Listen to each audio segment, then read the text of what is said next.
las teorías de la personalidad, diríamos, no vamos a hacer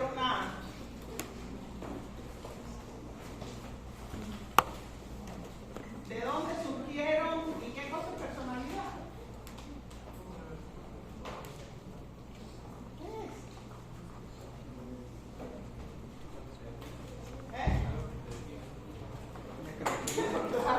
Claro, todo se define.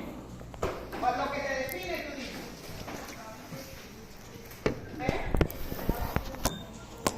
O sea, es un poco, yo diríamos en el lenguaje coloquial, tu manera de estar en el mundo, tu manera de sentir, de hacer, de conducirte, de las cuestiones emocionales, son todo un conjunto de características que son las que te definen como ser humano. Por eso muchas veces ustedes dicen, es que fulanito es así asado.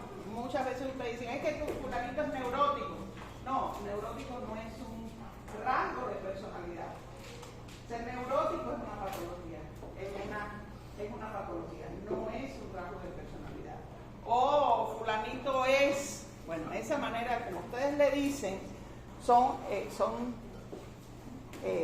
es personalidad o rasgos de personalidad. No hay un tipo de personalidad mejor que otro, todos tenemos rasgos, o sea, ahí es donde está el balance, todos tenemos rasgos de alguna manera que son más significativos en algunas oportunidades sobre un tipo y no. Pero ¿qué cosa es lo que vamos a estudiar realmente con las escuelas? Y a mí me gusta más hablar sobre las escuelas psicológicas. ¿Ok? Las escuelas psicológicas nacieron, bueno, ustedes dicen, nosotros estamos estudiando psicología. ¿Para qué cosa nos hace falta eso? Porque eso es parte fundamental para que ustedes puedan entender al hombre, al ser humano, para que ustedes puedan entender el entorno, para que ustedes dirían, esta es la base de futuramente cuando den psiquiatría conocer algunas de las técnicas que se utilizan, conocer algunas de las variaciones que puedan haber dentro de cómo se enfoca una patología. Casi todos trataron, y las escuelas psicológicas trataron, surgieron tratando de darle una explicación a las patologías psiquiátricas. O sea, todas empezaron como, bueno, ¿qué pasa?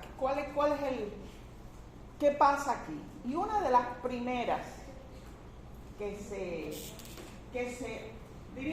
se argumentó o se conoció cómo fueron las escuelas psicodinámicas, que dentro de estas escuelas psicodinámicas el que más nosotros conocemos, y yo creo que todo el mundo conoce o ha visto alguna vez, que es el psicoanálisis o la escuela psicoanalítica. Escuela psicoanalítica, el psicoanálisis ya es una técnica dentro de la escuela psicoanalítica. ¿Alguien me puede decir qué sabe de psicoanálisis? ¿Qué aportación dio el psicoanálisis al entendimiento médico? Porque eso es lo que ustedes necesitan. O sea, no vamos a estar sino ¿para qué me sirvió esto para el entendimiento médico? No hay respuestas buenas ni malas, nada más que quiero ir algo. Conocimiento sobre el inconsciente. Conocimiento sobre el inconsciente profundizado. Ok, él me está dando algo, voy a ponerlo así, él me está hablando del inconsciente. Esa fue una aportación, después vamos a hablar. Esa fue una aportación. Antes de esto no sabíamos. ¿Y qué cosa es el inconsciente? La parte donde no estás tú, o sea, la parte donde guardas la memoria, todo, pero no la parte analítica. Bueno, ahí vamos a ver, ¿ok? Pero sí, el psicoanálisis nos aportó. ¿Y quién fue el padre del psicoanálisis? Freud. O sea, Freud. O sea, si nosotros hablamos después ya han venido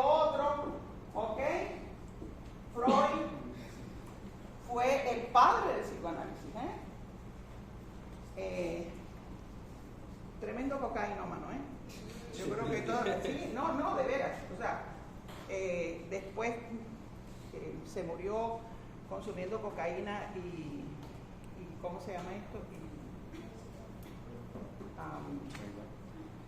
No me iba a decir, y anfetaminas, sí, realmente sí. Pero bueno, en su parte, en su parte donde estaba cuerdo, vamos a decirlo de alguna manera, hizo muchas aportaciones importantes que nosotros en el lenguaje médico existen. ¿Ok? En el lenguaje médico existen, y esas son las aportaciones. Todo el mundo tiene cosas positivas y negativas. Hasta Satanás tiene una cosa buena. ¿Cuál es la cosa buena de Satanás? No, la perseverancia, él friega y no te deja hasta que cae. O sea, esa es una cosa buena de Satanás. O sea, hasta Satanás tiene una cosa buena. Entonces, realmente les estoy diciendo los chismes históricos, pero esto es parte de... Ok, después vamos a ver esto. ¿Qué más? Iba a decir que lo que yo aportado era solucionar sus problemas, pero de manera diferente. O sea, lo que dijo él. Ok, lo que dijo él. Ok, ¿qué cosa fue? Él trató de dar una explicación y habló de una estructura mental donde está subconsciente y consciente. ¿Qué cosa? Ustedes, yo tengo una letra malísima, pero se lo digo todo. ¿Qué cosa es lo que pasa? ¿Qué cosa es lo que está en lo consciente? Las cosas que pensamos para hacer. No solo. Consciente es esto, o sea, lo que hablamos, lo que hacemos, lo que nos llega a nosotros a través de un acto consciente. O sea, yo soy consciente de que estoy hablando, soy consciente de lo que estoy diciendo, sé lo que estoy diciendo y está en mi conciencia porque lo puedo poner en palabras. Diferente a lo del libro, la puedo revolcar con mi lenguaje, así que lo que ustedes a veces dicen, es que me lo sé, pero no lo puedo hablar, no lo tienen consciente, porque no lo pueden hablar. ¿Ok? Y eso es una de las técnicas que hace el psicoanálisis mediante la hipnosis, que saca, y ya estamos hablando de técnica,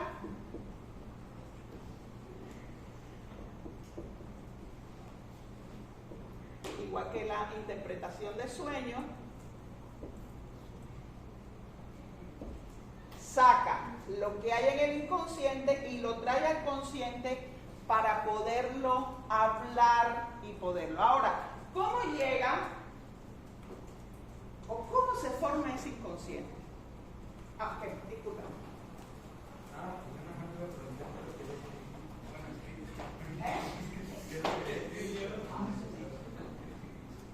Inconsciente, subconsciente y consciente. Técnicas, hipnosis, interpretación de sueños. Técnicas. No puedo escribir de otra manera, Interpretación de sueños. Por eso les digo, pónganse pilas porque mi letra es horrible. No sé escribir en letra en molde, como le dicen ustedes, letra de imprenta. No, mi letra es corrida. Ella tiene una letra bonita, pero yo... Ok, ¿cómo se llega al inconsciente? ¿O para qué rayos en una época de su estructura psicoanalítica, para qué él hizo estos pasos?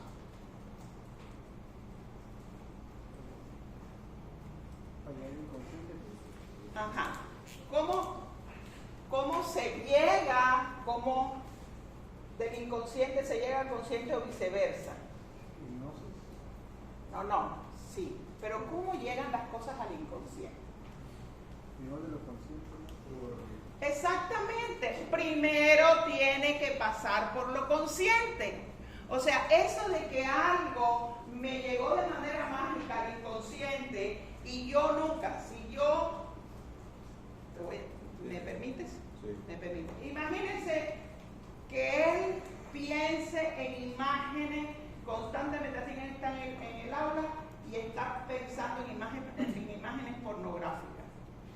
Y dice que mal me siento porque estoy pensando en imágenes pornográficas. ¿Por qué? Y él se siente mal por esa razón. ¿Por qué llegó y él está o sencillamente todo lo sexualiza, vamos a decir? Si ve una mano ya piensa que es una mano que va para la masturbación. Si ve un ojo, piensa, si ve un oído, como, o sea, digo, por eso te dije que discúlpame, ¿ok? Sí, digo, no los conozco, por eso puedo, no hay ningún paciente mío aquí, así que por eso puedo hablar sin ningún tapón, ¿ok? Entonces, ¿cómo ustedes creen que llegó esas imágenes que a él le están, él no se da cuenta que son esas imágenes, él no se da cuenta que la ansiedad y la angustia que tiene es por esas imágenes? ¿Cómo llegaron esas imágenes a su cerebro? Exactamente, o sea, llegaron a través del consciente, que posiblemente tú la hayas reprimido, y ahí está otra de las cosas, los mecanismos de defensa. ¿Ok? Ahí hay otra de las aportaciones del psicoanálisis. Mediante el mecanismo de defensa o de represión, o sea, lo llevas al inconsciente porque a ti te crea tanta angustia que salgan esas imágenes o que incluso estés pensando en cosas sexuales sin que tú de manera consciente la estés buscando.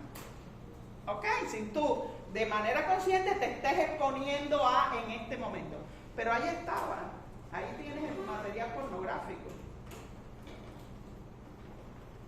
Por eso es que a mí me gusta mucho, yo soy bendita vieja desde que nací, y me gusta mucho el cantico ese, ya yo no sé si se hace en la iglesia, no, ahora tengo nietos y ahora me estoy aprendiendo otros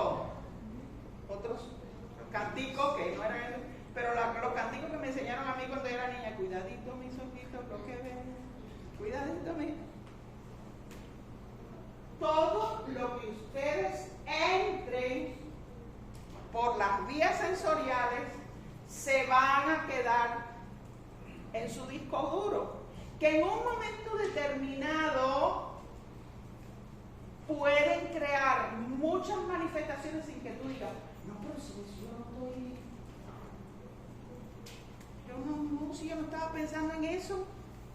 Buscan el disco duro. ¿Qué cosa hay en tu disco duro que entró por la conciencia?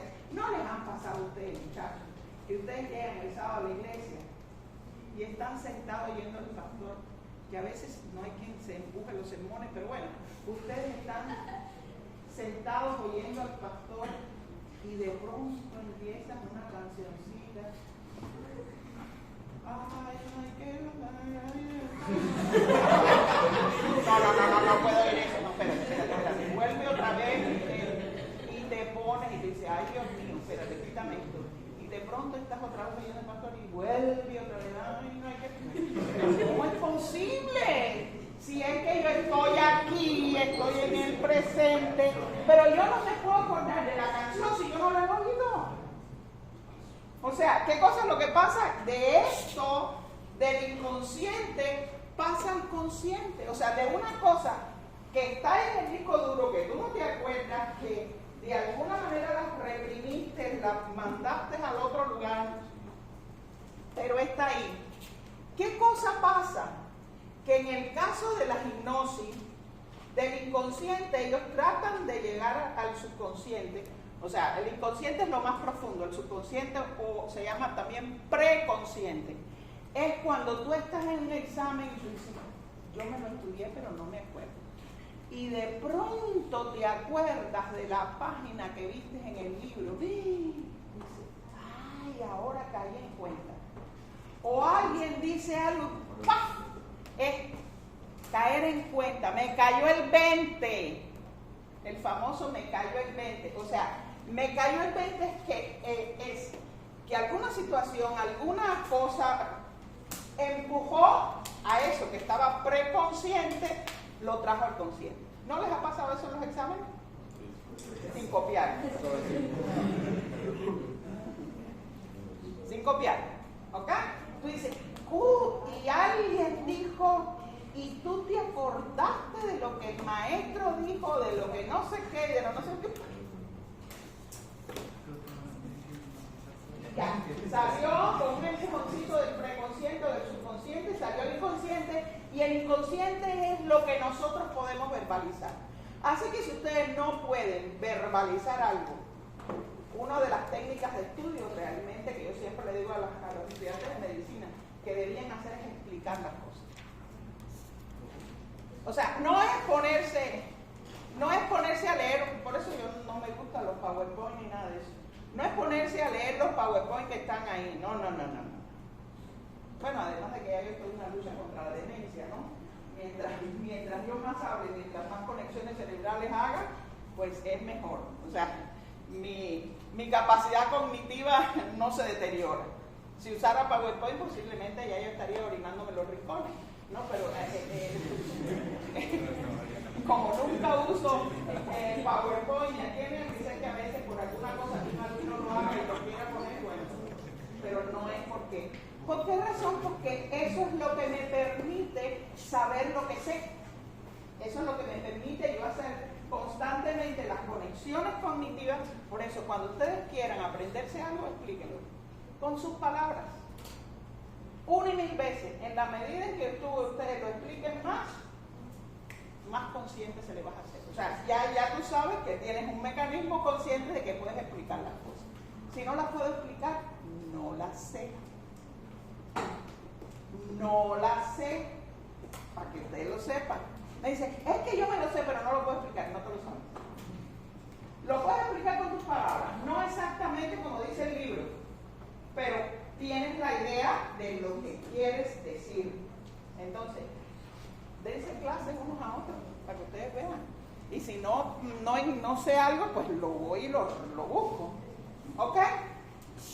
Hay otra cosa en el psicoanálisis de Freud, en el psicoanálisis como técnica psicoanalítica, que es importante. Él, otro de su porque él fue por periodos de tiempo. Nada más que voy a decirles las cosas más importantes de cada uno, porque en el otro nada más que me quedé con dos escuelas y habló, y yo creo que en esto ustedes sí lo saben.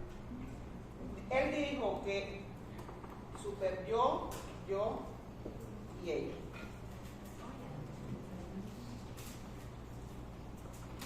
¿Qué cosa es el ello? Es los instintos sexuales primitivos, diríamos de alguna manera. El deseo sexual primitivo. El super yo son las normas sociales. Son las normas sociales, las normas familiares, las normas es lo que te da estructura. ¿Dónde están asentadas las normas? A nivel del cerebro. ¿Dónde? La corteza prefrontal. Ahí es el asentamiento de, si usted tiene la corteza prefrontal todo fregada, no va a tener ninguna norma ni ninguna cosa,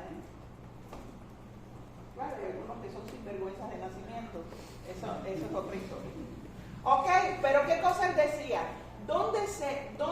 En el caso de aquí él decía, bueno, hay muchas conductas humanas, vamos a decir, explicando la patología psiquiátrica, hay muchas conductas humanas que están dadas por aquellas cosas que están en el inconsciente, pero que se reflejan en el consciente.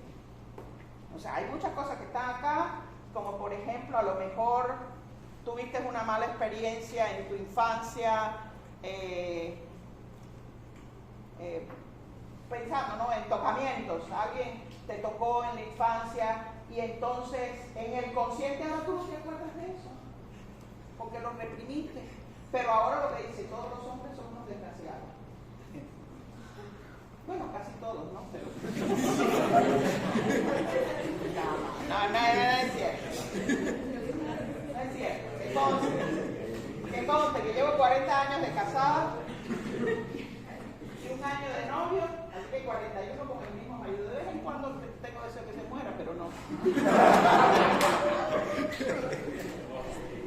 Pero nada. ¿Ok? ¿Qué les quiero decir? Que puede ser que tu patología esté dado por eso. Entonces, ¿qué? Te vuelves en una persona muy rígida, muy... o sea, te machucas a todo el que está a tu alrededor. ¿Por qué razón? Porque, sobre todo los hombres, ¿por qué razón? Porque de alguna manera tienes una experiencia que está ahí en el inconsciente, que no se ha trabajado, pero que te da todas esas características conductuales, pudiéramos decir, que tú tienes ahora. En el caso del ello, del yo y del super yo, también el super yo son las normas, el ello es lo instintivo, es el impulso sexual, es la libido, o sea, es la libido, que ese fue otro, diríamos, ese fue otro lenguaje que nos aportó el psicoanálisis, la libido. La libido es el deseo sexual, donde él dice, bueno, muchas veces hay una lucha entre el ello, el deseo instintivo de tener relaciones, el deseo sexual, y el super yo que te dice, hey, aguántate, ¿ok? Oye, espérate, no. O sea, muchas veces hay una lucha entre estas dos fuerzas, diríamos, él habla así entre estas dos fuerzas. ¿Y quién es el que sufre el yo? Hay gente que no, hay gente que tiene un ello muy alto, donde dicen, a mí qué me importa, yo vine a esta vida a gozar y me interesa 3 pepinos del resto de las cosas. Otros que tienen un super yo muy estricto, que comen todos los días versículos y defecan Biblia. O sea, digo, no estoy hablando, señores, por favor, yo soy atletista, no tengo nada, para que lo sepan,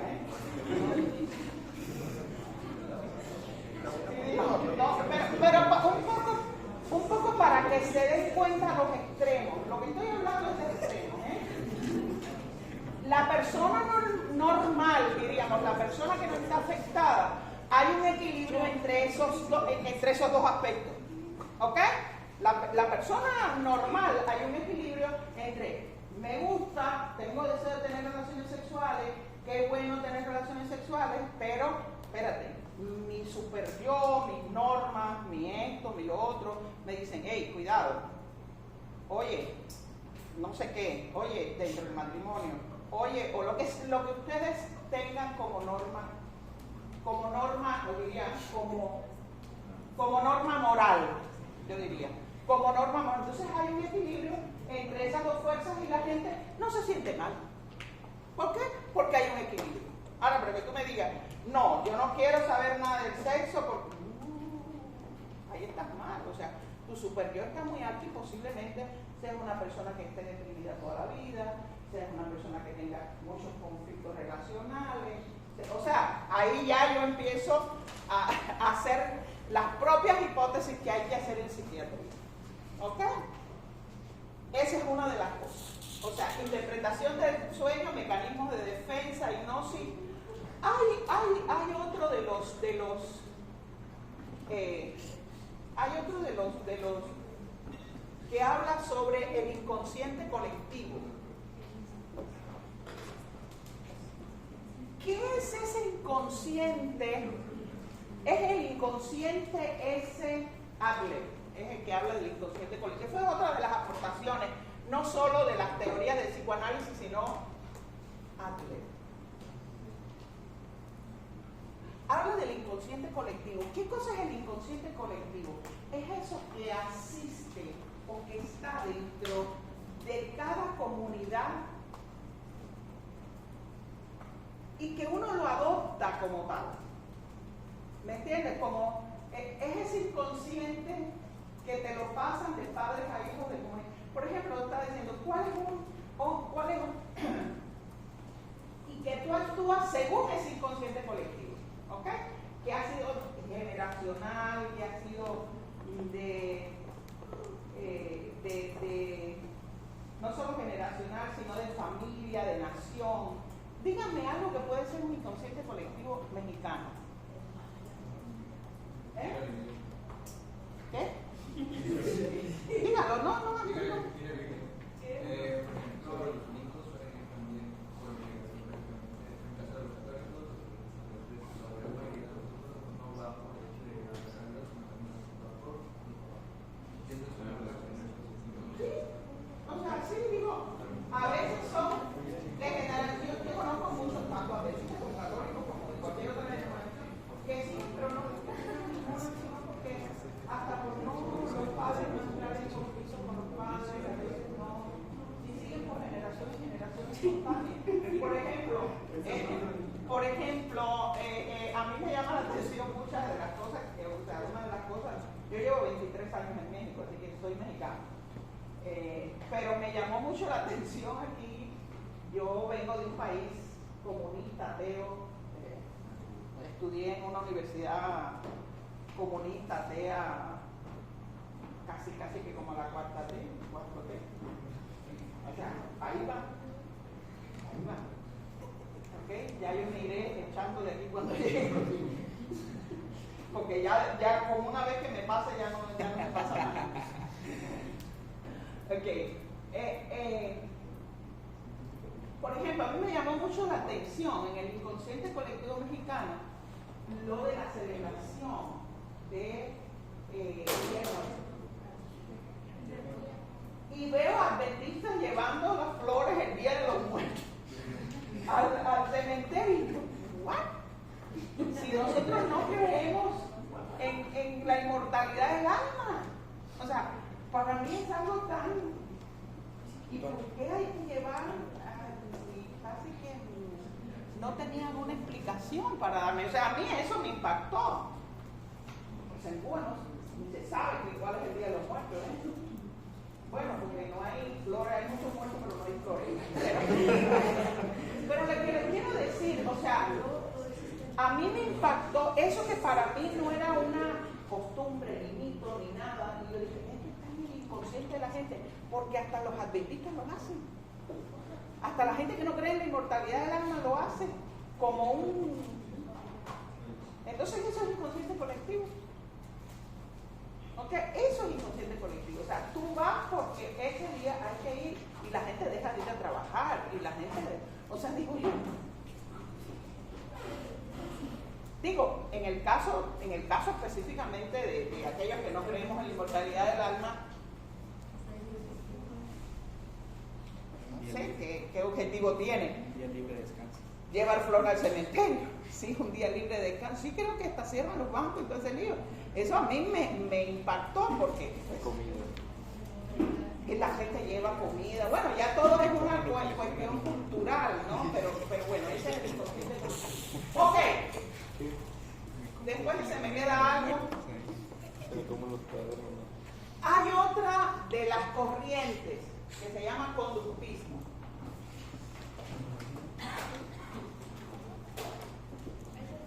¿Qué saben del conductismo? ¿Qué saben de Pavlov? Eso se lo tenían que haber dado en la secundaria. A mí me lo dieron en la secundaria.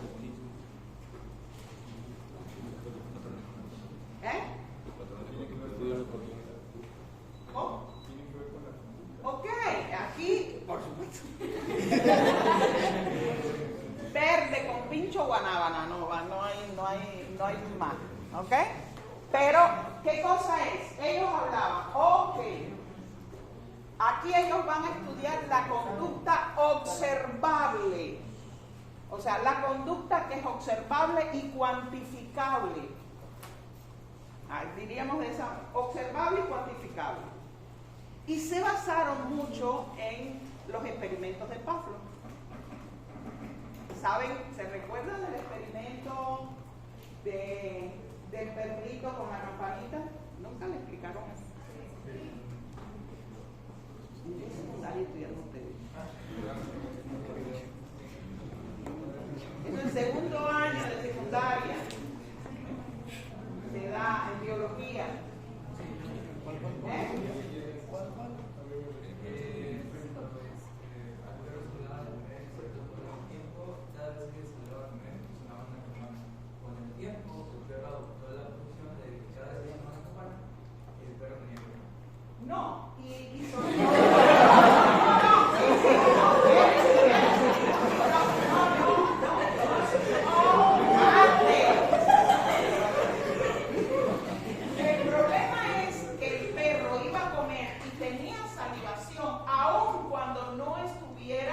la comida puesta. Cuando sonaba la campana, el perro iba a donde estaba el comedero y tenía la salivación propia, o sea, que había una respuesta fisiológica, a un condicionamiento. Y entonces, que lo hicieron en un niño pequeño con respuesta a lo que son el peligro, parece ser. Los sonidos altos y estridentes se hizo el estudio y después se presentó de que al principio no presentaba algún riesgo, por ejemplo, él lo veía normal, y al finalizar el estudio fue como que aprendió a aprender. exactamente, o sea, pero toda esta cultura en esa famosa experiencia del ruso, condicionamiento, vamos a hablar de condicionamiento clásico y condicionamiento operante. O sea, ya este es el condicionamiento clásico, o sea, te acostumbro de alguna manera a hacer algo. Ustedes, por ejemplo, comen a una hora determinada y a esa hora ya les entra un hambre horrible. O sea, su organismo está diciéndole que ya es hora de comer. Eso es condicionamiento. ¿Qué técnicas podríamos? Hay dos importantes, dos personas importantes en el conductismo. Skinner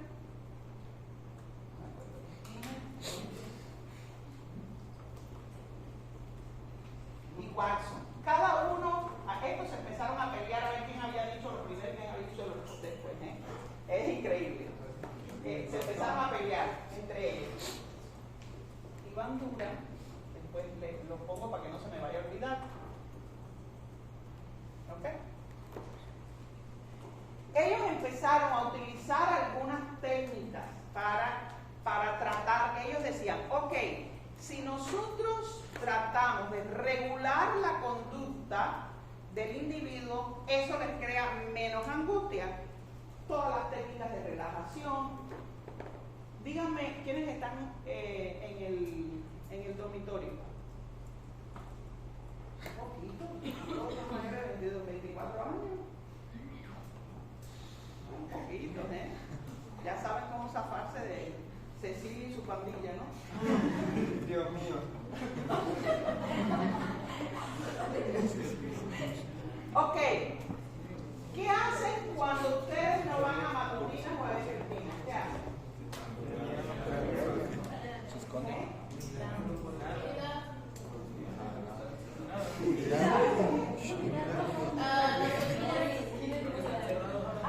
una unidad. ¿Qué hacen con esa unidad? De la poner en portal.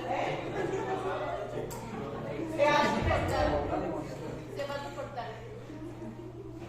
Sí, pero ¿qué hacen? O sea, me ponen una unidad y ¿qué? Nos ponen a hacer un resumen de ese día que saltamos. O sea, te ponen a te ponen a trabajar, vamos a decir. No, depende. Si juntas muchas unidades, sí te ponen a trabajar. Ok, bueno, ¿ustedes saben qué cosa es esto? Reforzamiento positivo o negativo. Esa es una técnica que se utiliza en los niños, que es una técnica conductual. Cuando haces algo bueno, te gratifico. Cuando haces algo negativo, no me gusta hablar de castigo, pero generalmente es un castigo. O sea, lo que te voy a poner a trabajar. O sea, eso se llama reforzamiento positivo. Y cuando alguien te refuerza algo que tú has hecho bien, pues tú te embullas para hacer lo mejor. O sea, es como voy reforzando esa conducta que es buena, pero estoy censurando aquella conducta que es mala o que es negativa según el ambiente donde esté. Y hay otra cosa que habló Watson de extinción.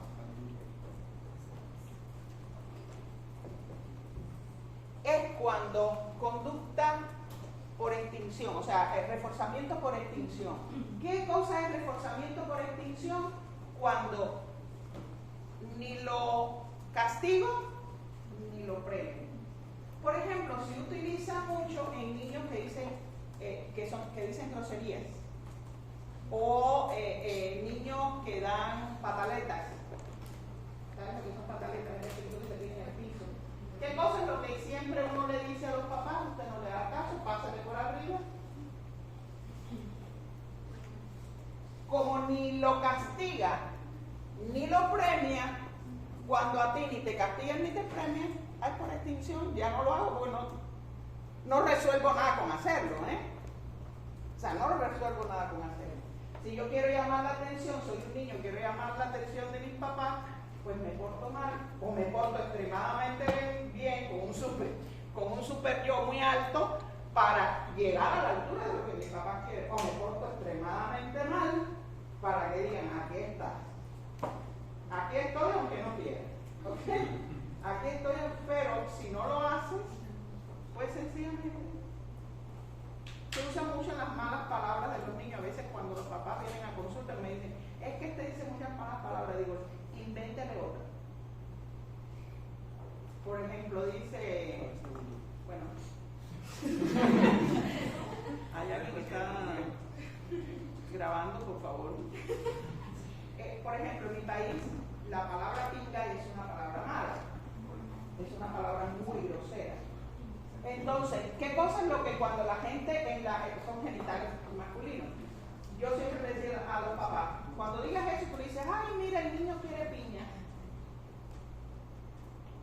Ay, si quieres piña, pues te voy a dar una piña. Y no es piña de golpe. O sea, le quito la connotación negativa. Entonces, pues ya dejó de tener. Recuérdense que siempre una conducta tiene que estar o reforzada o, bueno, no es que tenga que estar, no, hay gente que son muy conscientes y hacen las cosas de manera consciente. ¿Ok? Entonces, esas son cosas que uno lo tiene que ver. ¿Y qué cosa es lo que pasa con extinción? Cuando nada. Yo siempre le digo a los papás, cuando hay un niño que sea muy perretoso, extremadamente perretoso, la ducha de agua fría es lo mejor. Sin decirle nada. Sin decirle, te voy a llevar a la no sé. No. Agárralo por el brazo, abra y póngalo ahí, con ropa, zapatos y todo. Si usted se pone a castigarlo, a decirle, o sea, si usted le mete más emotividad a ese niño que no sabe o que no puede entender su malestar, porque hay niños que no entienden su malestar, tenemos que explicar el niño. Ahora, yo tengo bueno, mi hija, ¿no? Tiene cuates de 3 años, imagínense cuates, ella es médica, 4 de 3 años. Entonces, a veces de verdad que se ponen que casi que se enganchan de la lámpara, ¿no? O sea, pero ¿qué cosa digo? Esto es no perder la calma. Agárralo, ya lo hemos hecho varias veces, 2 veces con uno.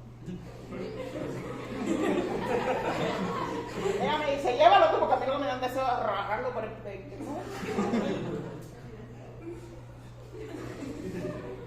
Sin cara. Esto no lo estoy haciendo porque lo voy a castigar, sino porque esa es una manera de que se tranquilice.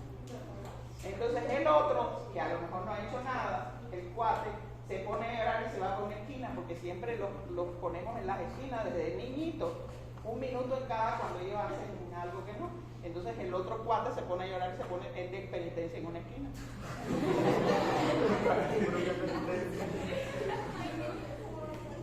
Digo, ya ellos saben que algo pasó que no está, pero sin gritos, ¿no? Porque la emoción, si la familia se vuelve muy emocional, se vuelve muy emotiva, bueno, pues es un desastre porque todo el mundo grita y hace cosas totalmente desconformes. ¿Ok? Esa es técnica conductual. ¿Para qué nos sirven? Sobre todo para las fobias, para la relajación, o sea, toda relajación autógena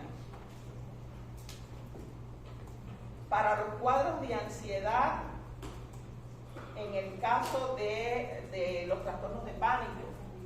O sea, enseñamos a que el paciente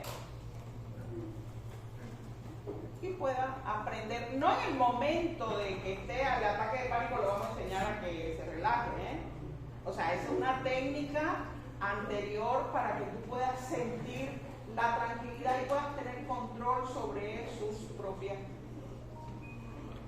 Por ejemplo, en el caso de las fobias, hay dos técnicas que se llaman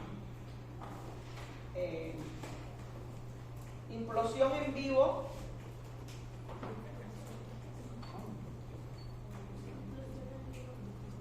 y bajo una técnica de relajación lo vas a ir exponiendo poco a poco, se llama exposición racional, diríamos. Lo vas a ir exponiendo poco a poco aquellas cosas fóbicas. ¿Cuál es la implosión en vivo? Bajo relajación. Oye, si tienes miedo a las alturas, pues te voy a tirar un paracaídas, no sé, te voy a empujar. O sea, digo, estoy exagerando, ¿no? Pero, o voy a ir presentándote. Generalmente la gente no tiene miedo o fobia a una sola cosa, generalmente lo tienen. ¿Y qué cosas son las fobias? Son miedos irracionales, miedos totalmente irracionales. ¿Quién tiene miedo aquí a una cucaracha? No, una cosa es miedo que no te gusta que te caigan y otra cosa es fobia que no soportas verlo ni en pintura. Pues todos son normales por lo menos. ¿Qué cosas? ¿Tú así? Sí, me da miedo las que vuelan.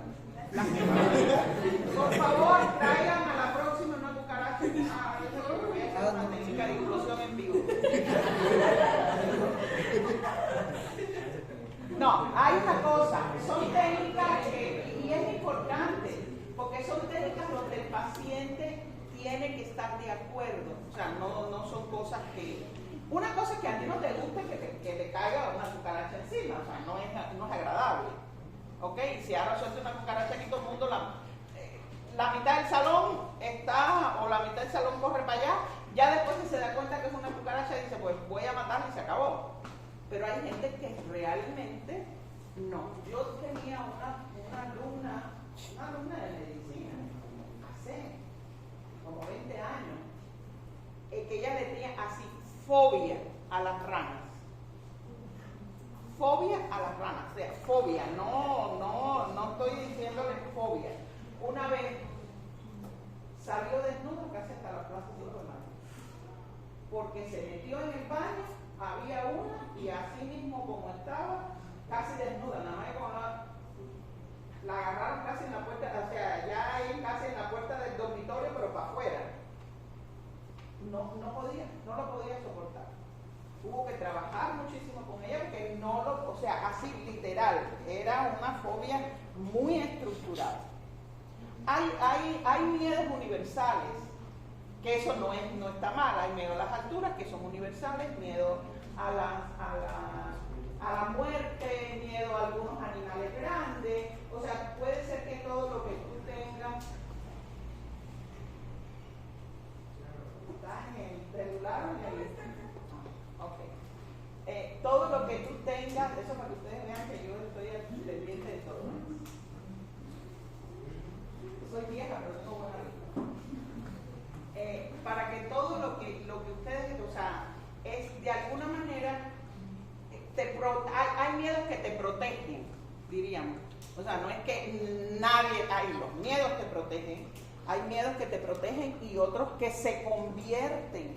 Por ejemplo, ahora yo he visto en todo esto del COVID cómo mucho el miedo a la contaminación se ha convertido en fobia a la contaminación.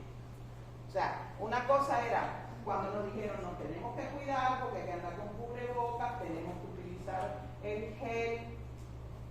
Bueno, ahora otra vez habiendo COVID, pero hubo un tiempo donde ya se había relajado todo, que no hace mucho yo fui a Estados Unidos y había una señora en el avión con guante, con mascarilla, con careta. Entonces yo dije, que está muy malo. Porque una cosa es que, bueno, si tú quieres te puedes poner mascarilla en el avión, porque el filtro, que no sé qué, lo que tú quieras, pero con guantes de látex, con esto y con careta, o sea, ella necesitaba para tratamiento psiquiátrico. Y ella a poco le digo, si usted quiere yo le doy tratamiento, ¿no? Ok. Y en el caso de Bandura, vamos a hablar de un tipo de... Bandura está se lo disputan, ¿ok? Vamos a decir, se lo disputan entre los cognitivos y los conductuales.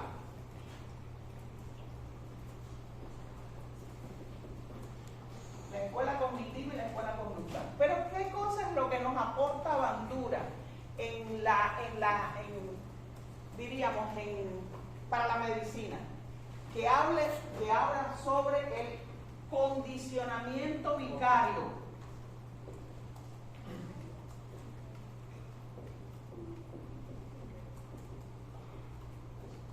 ¿Qué pudiéramos decir que es el modelaje? Aprendemos copiando conductas. Es el modelaje. Buenas o malas, O sea, no estoy hablando de que buenas o malas, el modelaje. Ustedes se van a dar cuenta, ahora puede ser que muchos tengan papás que digan, yo cuando yo tenga hijos no voy a ser como mi papá. Porque realmente y empiezan a sacar miles de cosas. Cuando ustedes sean padres, se van a dar cuenta que en algunos momentos van a decir, ay, sí, guapo, si esto es lo que hacía mi mamá. Ay, esto es lo que hacía mi papá. Ay, ¿por qué? Porque aprendieron por modelaje.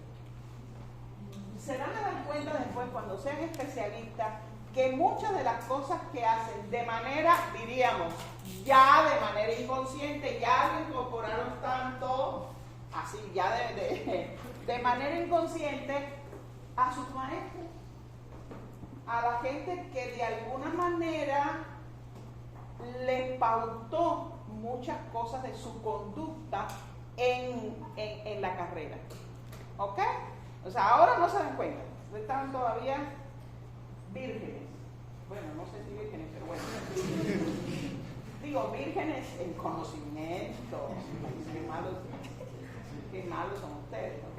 Vírgenes en conocimiento. Entonces ustedes se van a dar cuenta de cuando, ay, esto, de verdad que estoy haciendo esto como hacía mi maestro de cirugía. O sea, no, lo van a hacer y lo van a incorporar a su vida de una manera sin darse cuenta, pero sí es una manera dándose cuenta. O sea, ¿entienden, no? Lo van a hacer, ¿por qué? Porque lo aprendieron por modelar.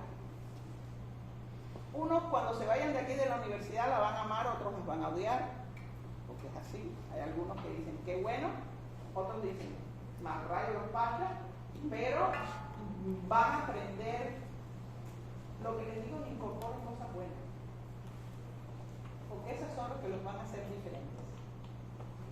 Eso es lo que los van a hacer diferentes. Incorporen cosas totalmente buenas. ¿Ya se acabó el tiempo?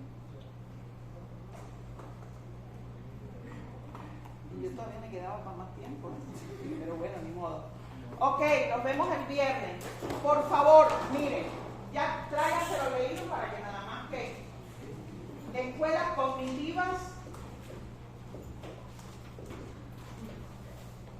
humanistas.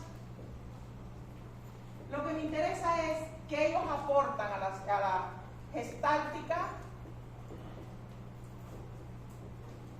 y sistémica. ¿Ok? Sistémicas. ¿Ok? Cognitivas, humanistas, gestálticas y sistémicas. Ok, estas son las 4 que nos faltan. Tenemos que ir porque si no el tiempo no nos va a dar de dar todo lo que... Por ejemplo, en escuelas psicológicas me dieron nada más de 1 hora y eso es casi imposible cubrir.